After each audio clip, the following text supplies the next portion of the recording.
Hello friends, welcome back to our channel. నేను మీ Anusha. So ఈరోజు అయితే నేను క్యాబేజీ కర్రీ ఎలా ప్రిపేర్ చేయాలో ఈ వీడియోలో చెప్తాను. నేను మా పిల్లలకి డైలీ లంచ్కి అయితే ఏదో ఒక రైస్ చేస్తానండి. లైక్ క్యారెట్ రైస్ కానీ, టొమాటో రైస్ కానీ, పొటాటో రైస్ కానీ, లెమన్ రైస్ అలా చేస్తూ ఉంటాను. సో అందులో ఈ క్యాబేజీ కూడా ఒకటండి.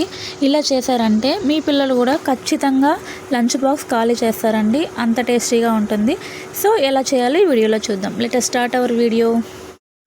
ముందుగా క్యాబేజీ, టొమాటో, ఆనియన్, పచ్చిమిర్చి, వెల్లుల్లి అవి తీసి పక్కన పెట్టుకోవాలండి.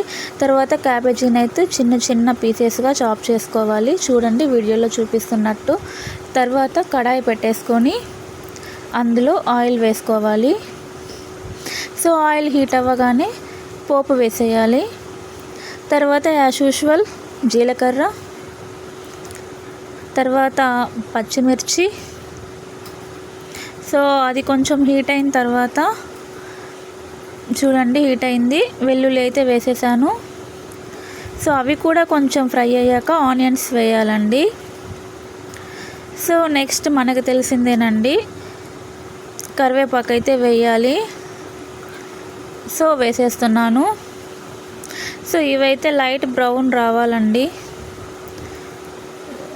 సో చూడండి వచ్చేసింది. తర్వాత మనం చాప్ చేసుకున్న క్యాబేజీ పీసెస్ అయితే అందులో వేయాలి. చూడండి వేసేస్తున్నాను. కొంచెం కొంచెంగా వేసుకోండి. సో నేనైతే ఫుల్గా వేసేసాను. ఇప్పుడైతే లైట్గా సాల్ట్ వేసుకోండి.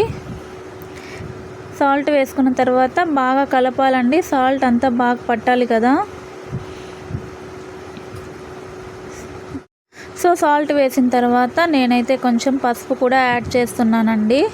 చూడండి కొంచెం ఎక్కువ వేసుకున్నా పర్లేదు, బాగానే ఉంటుంది. ఇవి కూడా బాగా మిక్స్ చేయాలండి. పసుపు బాగా కలవాలి. చూడండి ఎంత కలర్ఫుల్గా ఉందో.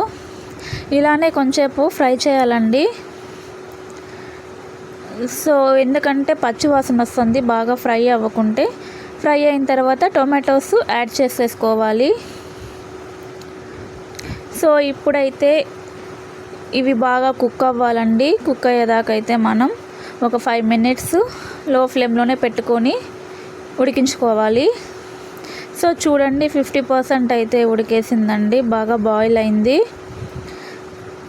చూసారు కదా బాగా బాయిల్ అయింది. నేనైతే 1 స్పూన్ కారం తీసుకున్నాను. ఎక్కువ వేసుకోవద్దండి, ఎక్కువ వేస్తే అస్సలు బాగోదు. ఇంకా తగ్గించుకున్నా బాగానే ఉంటుంది. సో ఇది కూడా బాగా మిక్స్ చేయాలి. మిక్స్ చేసిన తర్వాత ఈ గరం మసాలా పౌడర్ యాడ్ చేసేసుకోండి, ఫ్లేవర్కి చాలా బాగుంటుందండి. సో ఇప్పుడైతే రెడీ అయిపోయిందండి. దీనిలో రైస్ వేసుకొని బాగా మిక్స్ చేసుకుంటే క్యాబేజీ రైస్ అనేది రెడీ అవుతుంది. సో ఇదండి వీడియో నచ్చితే ప్లీజ్ లైక్ చేయండి, షేర్ చేయండి, కమెంట్ చేయండి. ఇంకా మీకు ఏమైనా వీడియోస్ కావాలంటే నాకు కమెంట్ బాక్స్లో కమెంట్ చేయండి.